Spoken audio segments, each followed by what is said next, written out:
2009년 8월 22일 부산 구포동의 여름은 숨이 턱턱 막힐 만큼 무더웠다.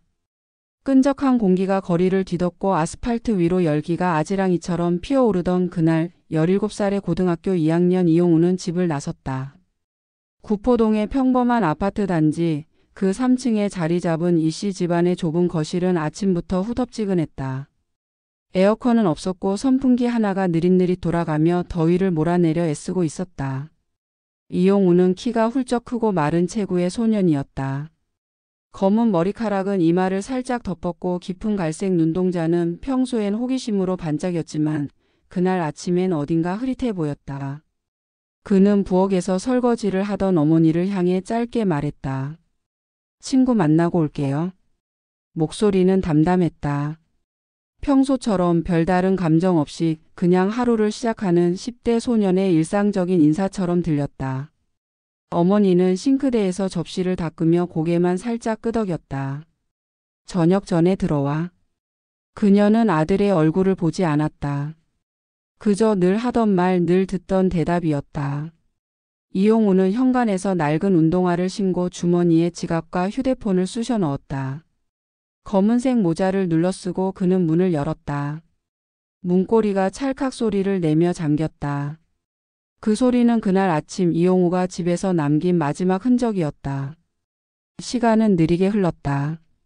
오후가 되고 해가 기울며 구포동의 거리는 점점 붉은 빛으로 물들었다. 어머니는 부엌에서 저녁 준비를 하다 문득 시계를 보았다. 6시가 넘어가고 있었다.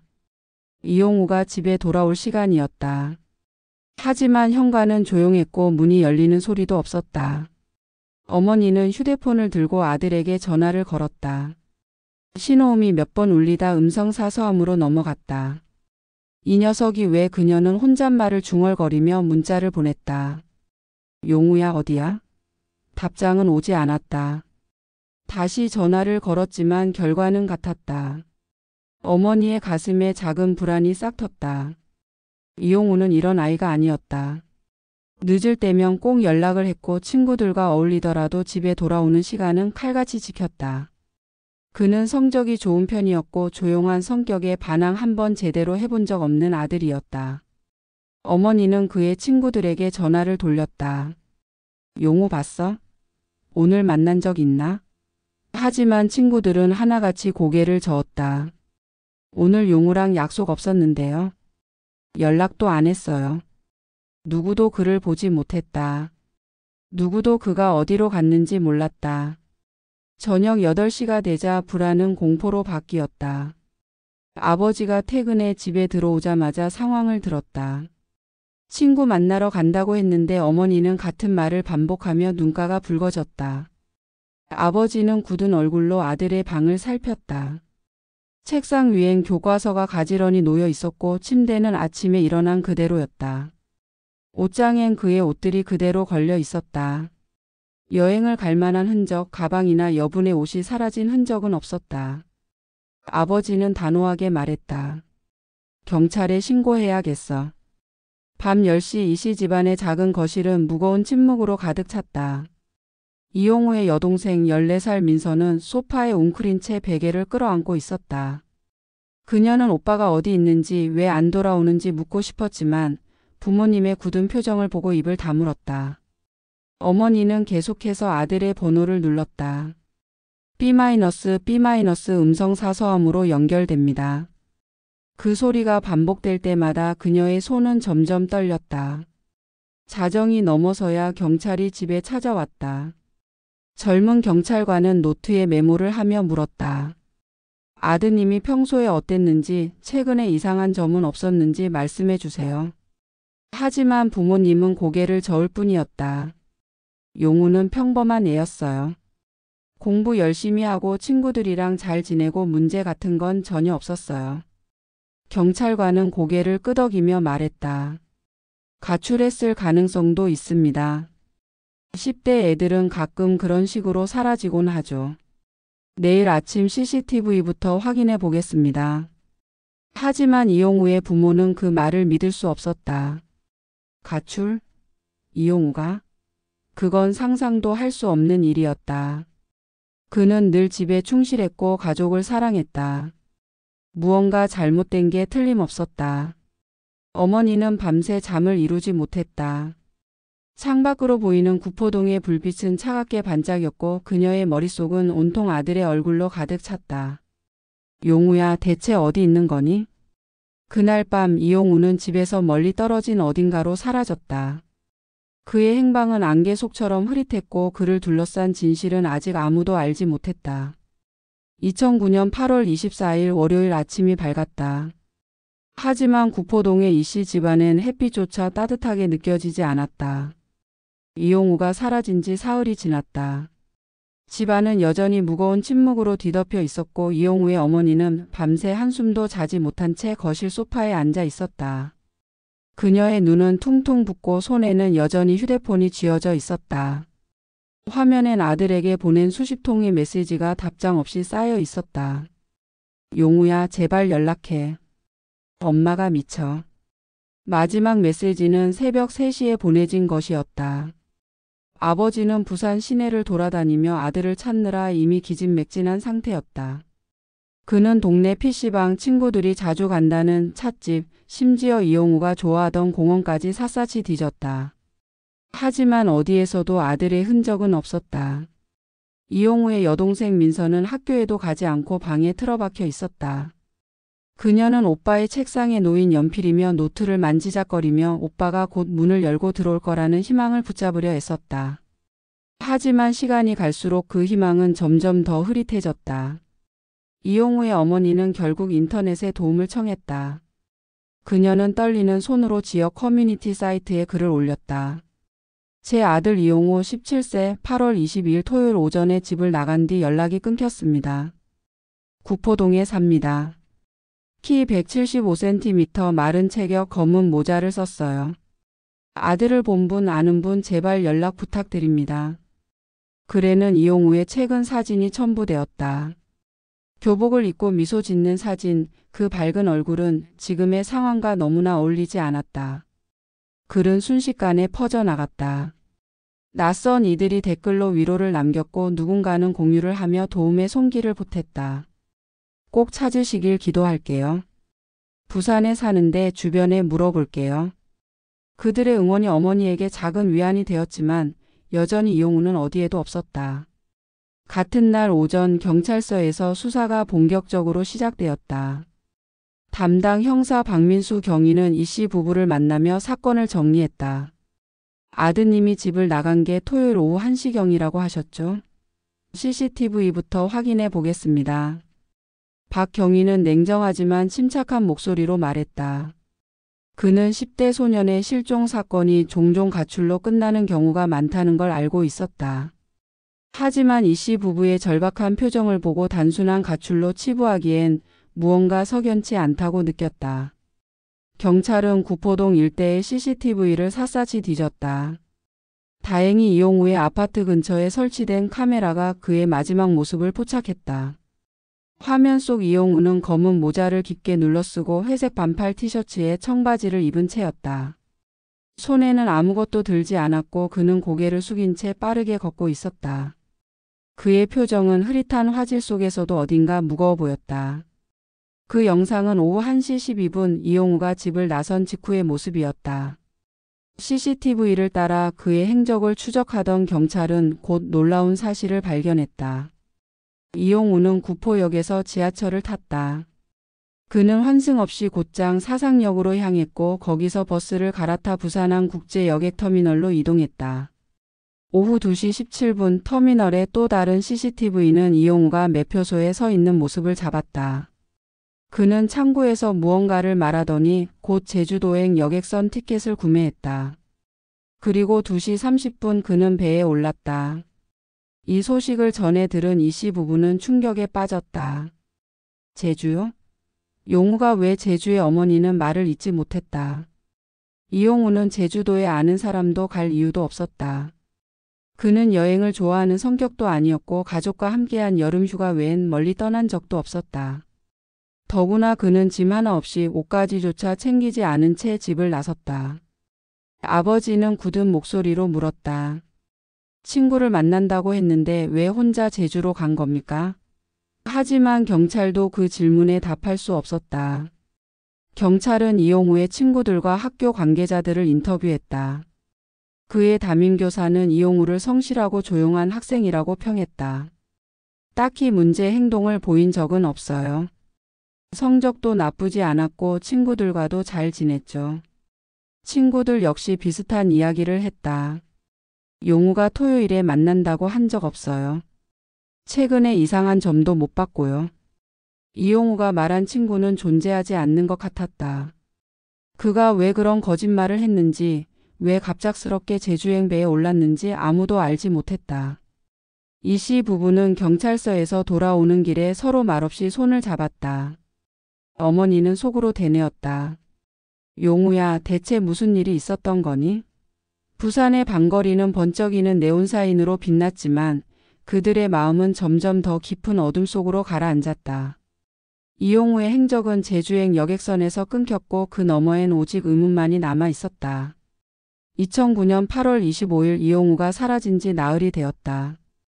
부산 구포동의 이 씨 집안은 이제 완전히 초토화된 상태였다. 거실은 어수선했고 식탁 위엔 먹다 만 밥그릇이 그대로 놓여 있었다. 이용우의 어머니는 더 이상 인터넷 커뮤니티에 글을 올릴 기력조차 없었다. 그녀가 올린 실종 글은 수백 개의 댓글이 달리며 부산을 넘어 전국으로 퍼져나갔지만 정작 이용우의 행방을 아는 사람은 없었다. 어머니는 소파에 앉아 아들의 사진을 바라보며 중얼거렸다. 용우야, 제발 어디 있는 거니? 그녀의 목소리는 갈라져 있었고 눈물은 이미 말라붙은 지 오래였다. 아버지는 매일 경찰서를 드나들며 수사 진행 상황을 물었다. 그는 점점 더 초췌해졌다. 얼굴은 수염으로 덮이고 눈 밑엔 짙은 다크서클이 자리 잡았다. 이용우의 여동생 민서는 여전히 방에서 나오지 않았다.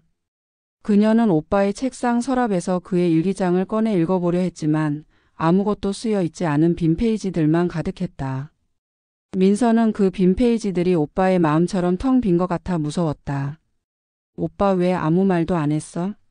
그녀는 혼잣말로 중얼거리며 베개에 얼굴을 묻었다. 경찰서에선 박민수 경위를 중심으로 수사가 계속되었다. 이용우가 제주도행 여객선에 탑승했다는 사실은 수사에 새로운 전환점을 가져왔다. 하지만 그와 동시에 더 큰 의문이 생겼다. 왜 제주였을까? 이용우는 제주에 친척도 친구도 없었다. 그가 여행을 계획했다는 어떤 증거도 발견되지 않았다. 그의 방엔 여행 가이드북도 제주에 대한 메모도 없었다. 심지어 그의 휴대폰 통화 기록과 문자 메시지를 확인했지만 최근 며칠간 누구와도 연락한 흔적이 없었다. 박경희는 팀원들과 회의를 하며 말했다. 이건 단순 가출이 아닌 것 같아요. 뭔가 더 큰 그림이 있는 것 같습니다. 경찰은 이용우의 행적을 좁기 위해 부산항 여객터미널의 CCTV를 추가로 분석했다. 영상 속에서 이용우는 매표소에서 티켓을 사는 모습이 선명히 찍혔다. 그는 창구 직원과 짧게 대화한 뒤 지갑에서 현금을 꺼내 티켓을 구매했다. 그 후 그는 대기실을 지나 곧장 배로 향했다. 그의 걸음은 망설임 없이 곧았지만 얼굴은 어딘가 굳어 있었다. CCTV의 낮은 화질에도 그의 눈빛이 평소와 다르다는 걸 알 수 있었다. 박경희는 그 영상을 보며 혼잣말로 중얼거렸다. 이 녀석 뭘 고민하고 있었던 거지? 수사는 제주도로 확대되었다. 경찰은 이용우가 탄 여객선의 승객 명단을 확보하고 당시 배에 탑승했던 사람들을 대상으로 조사를 시작했다. 여객선은 약 400명의 승객을 태우고 부산을 떠나 제주로 향했으며 6시간가량의 항해 끝에 제주항에 도착했다. 경찰은 승객들 중 이용우를 기억하는 사람이 있는지 혹은 그와 관련된 어떤 단서를 찾을 수 있는지 알아보려 했다. 하지만 대부분의 승객은 그날의 기억이 희미했다. 사람이 너무 많아서 누가 누구인지 모르죠. 그냥 평범한 배 여행이었어요. 그런 대답이 대부분이었다. 그러던 중 한 중년 여성 승객이 중요한 단서를 제공했다. 그녀는 가족과 함께 제주로 휴가를 가던 길에 여객선 갑판에서 사진을 찍었는데 그 사진 속에 우연히 이용우가 찍혔다는 것이었다. 경찰은 즉시 그 사진을 확보했다. 흐릿한 디지털 카메라 사진 속 이용우는 배의 난간에 기대 서 있었다. 그는 검은 모자를 쓰고 있었고 손에는 아무것도 들지 않은 채였다. 그의 표정은 어두웠다. 미소는커녕 입술은 굳게 다물어져 있었고 눈은 저 멀리 바다를 응시하고 있었다. 사진을 본 박경희는 가슴이 철렁했다. 이 녀석 무슨 생각을 하고 있었던 걸까? 그 여성 승객은 경찰에 추가로 증언했다. 그때 그 남학생 굉장히 우울해 보였어요. 혼자 갑판에 서서 한참 동안 바다만 바라보고 있더라고요. 고민이 많은 것 같았어요. 그녀는 이용우가 다른 승객과 대화하거나 누군가와 함께 있는 모습을 보지 못했다고 덧붙였다. 그는 철저히 혼자였다. 하지만 더 충격적인 사실이 뒤이어 밝혀졌다. 여객선이 제주항에 도착했을 때 이용우가 배에서 내리는 모습을 본 사람은 단 한 명도 없었다. 경찰은 제주항의 모든 CCTV를 확인했지만 이용우의 모습은 어디에서도 포착되지 않았다. 승객들이 줄지어 하선하는 장면에서 그의 검은 모자와 마른 체구는 보이지 않았다. 박경희는 팀원들과 CCTV 영상을 반복해서 돌려보며 말했다. 이게 말이 돼? 배에서 내리지 않았다면 이 녀석은 대체 어디로 간 거야? 수사는 점점 미궁으로 빠져들었다. 이용우는 부산에서 제주로 향하는 여객선에 탑승했지만 그 이후 그의 행적은 완전히 끊겼다. 이 씨 부부는 경찰서에서 이 소식을 듣고 망연자실했다. 어머니는 두 손으로 얼굴을 감싸며 흐느꼈다. 제 아들이 배에서 사라졌다고요? 그게 어떻게 가능해요? 아버지는 벽을 주먹으로 치며 소리쳤다. 찾아야죠. 제 아들을 찾아야 한다고요. 하지만 경찰도 이 씨 부부도 아직 알지 못했다. 이용우가 왜 그 배에 올랐는지 그리고 그를 삼킨 바다의 비밀을. 2009년 8월 말 이용우의 실종 사건은 부산을 넘어 전국적인 관심사로 떠올랐다. 인터넷 커뮤니티와 지역 신문은 그의 이야기를 다루며 추측과 동정을 쏟아냈다. 구포동 고등학생, 제주행 여객선에서 실종이라는 제목의 기사들이 포털 사이트를 장식했고 네티즌들은 댓글로 각종 가설을 쏟아냈다. 누군가는 가출이라고 했고 또 누군가는 더 어두운 가능성을 암시했다. 하지만 그 어떤 추측도 이 씨 가족의 고통을 덜어주지 못했다. 이용우의 어머니는 매일 밤 아들의 방에 앉아 그의 교복을 끌어안고 울었다. 아버지는 경찰서를 드나들며 수사관들을 다그쳤지만 돌아오는 대답은 늘 똑같았다. 최선을 다하고 있습니다. 박민수 경위와 그의 팀은 이제 수사에 모든 자원을 쏟아붓고 있었다. 이용우가 제주도행 여객선에 탑승한 사실은 분명했지만 그의 행적은 그 배 안에서 완전히 끊겼다. 경찰은 여객선 내부와 제주항에서의 추가 단서를 찾기 위해 필사적으로 움직였다. 박경희는 팀원들과 함께 여객선 회사에 연락해 당시 배의 운항 기록, 승무원 명단, 심지어 선내 CCTV까지 요청했다. 하지만 2009년 당시 여객선 내부의 CCTV는 주요 통로 몇 군데에만 설치되어 있었고 그마저도 화질이 낮아 이용우의 모습을 명확히 포착하지 못했다. 경찰은 승객들과 승무원들을 상대로 추가 인터뷰를 진행했다. 몇몇 승객은 이용우를 기억했다. 한 30대 남성은 배 안 카페테리아에서 그를 봤다고 증언했다. 검은 모자를 쓴 학생이 혼자 테이블에 앉아서 창밖을 보고 있었어요. 뭔가 굉장히 침울해 보였어요. 커피 한 잔만 시켜놓고 1시간 넘게 멍하니 앉아 있더라고요. 또 다른 승객, 제주로 가족 여행을 가던 40대 여성은 갑판에서 찍은 사진 외에도 한 가지를 더 떠올렸다. 그 학생 갑판에서 한참 바다를 보다가 갑자기 몸을 떨더니 난간을 꽉 잡았어요. 무서워하는 것 같기도 하고 뭐라 설명하기 어렵지만 평범해 보이진 않았어요. 이 증언들은 이용우가 배 안에서 깊은 고민에 빠져 있었음을 시사했다. 하지만 결정적인 문제는 여전히 풀리지 않았다. 이용우는 제주항에서 하선하지 않았다. 제주항의 CCTV는 하선하는 수백 명의 승객을 찍었지만 그 어디에도 이용우의 모습은 없었다. 그의 검은 모자, 마른 체구, 느린 걸음은 영상 속에서 완전히 사라졌다. 박경희는 동료들과 회의실에서 CCTV 영상을 수십 번 돌려보며 머리를 쥐어짰다. 이게 도대체 어떻게 된 거야? 배에서 내리지 않았다면 설마 바다로 뛰어든 건가? 경찰은 이용우가 배에서 실족사하거나 자살했을 가능성을 검토하기 시작했다. 여객선의 항해 경로를 따라 남해의 해류를 분석하고 당시 날씨와 바다 상태를 조사했다. 8월 22일 밤 부산에서 제주로 향하던 바다는 잔잔했고 큰 파도나 폭풍은 없었다. 하지만 배의 갑판 난간은 성인 허리 높이 정도로 취하거나 방심한 상태라면 넘어질 가능성이 아예 없진 않았다. 자살 가능성도 배제할 수 없었다. 이용우의 우울한 표정, 혼자 바다를 응시하던 모습은 그런 가설에 무게를 실었다. 그러나 이 씨 부부는 그 가설을 단호히 거부했다. 어머니는 경찰서에서 울부짖었다. 우리 용우가 자살할 리 없어요. 그 애는 그런 애가 아니에요. 아버지도 목소리를 높였다. 아들이 왜 제주까지 가서 그런 짓을 합니까? 말이 안 되잖아요.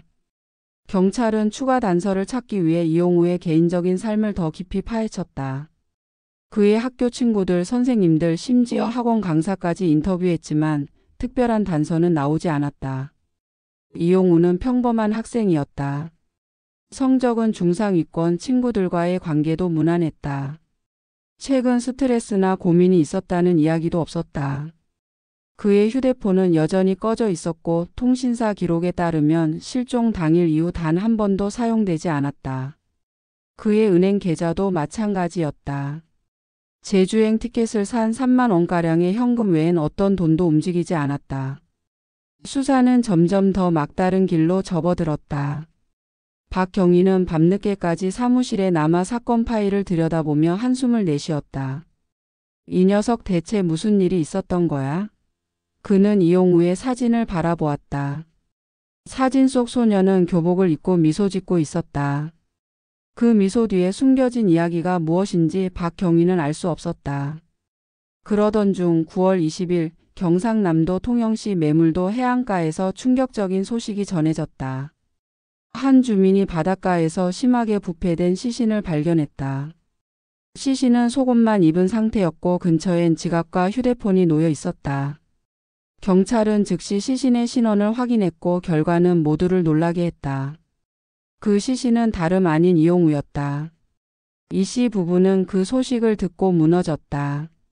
어머니는 경찰서 바닥에 주저앉아 오열했고 아버지는 멍한 눈으로 벽만 바라보았다. 이용우는 왜 매물도에서 그런 상태로 발견된 걸까? 경찰은 자살이나 실족사로 결론 내렸지만 의문은 여전히 남았다. 제주항에 도착하지 않은 그가 어떻게 매물도까지 흘러갔는지, 왜 속옷만 입고 있었는지, 그의 지갑과 휴대폰은 왜 그대로 남아 있었는지. 그 어떤 것도 설명되지 않았다. 이용우의 이야기는 그렇게 미궁 속으로 빠져들었다. 그의 마지막 여정, 그날 배 위에서 무슨 일이 있었는지 아무도 알지 못했다. 남해의 차가운 물결만이 그의 비밀을 품은 채 조용히 흘렀다.